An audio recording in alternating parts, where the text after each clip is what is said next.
అసలు ఈ దివ్య సత్ప్రసాదం అనగానేమి? గోధుమ అప్పము యొక్కయు ద్రాక్షారసము యొక్కయు రూపములలో ఉన్న యేసునాథుని దివ్య ఆత్మ, దివ్య శరీరము, దివ్య రక్తము, దేవ స్వభావము, ఈ మూడు కూడా ఉన్నాయి.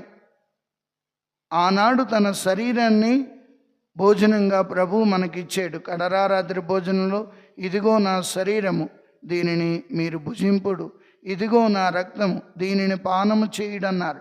ఆ మాటలు శిష్యులకు అంతగా అర్థం కాలేదు, ప్రజలు కూడా అంతగా అర్థం చేసుకోలేకపోయారు. కానీ ఈనాడు ప్రతిరోజు జరుగుతున్న దివ్య బలిపూజ ద్వారా క్రీస్తు శరీర రక్తాలు పానం చేస్తున్న మనం శాశ్వతమైన జీవితంలోనికి అడుగు పెట్టడానికి సిద్ధపడుతున్నాం ప్రియులారా. అందుకే ప్రభు శరీరాన్ని భుజించే ముందు 2 రకాల ఆయుత్తాలు చేసుకోవాలి. మొదటిది శారీరక ఆయుత్తం, రెండవది ఆత్మీయ ఆయుత్తం. శరీర ఆయుత్తం అనగా పూజకు ముందు లేదా దివ్య సత్ప్రసాదంలో కొనడానికి 1 గంట ముందు ఏమీ తినకూడదు, తాగకూడదు.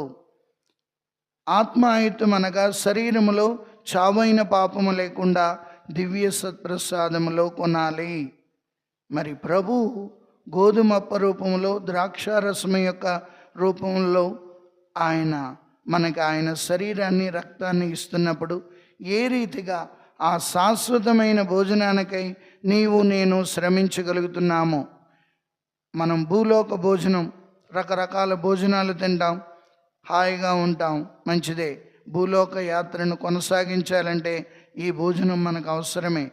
కానీ పరలోక వారసులమైన మనం ఆ పరలోక రాజ్యంలోనికి అడుగు పెట్టాలంటే మనం ఈ భూలోకములో స్వీకరిస్తున్న ఆయన శరీర రక్తాలు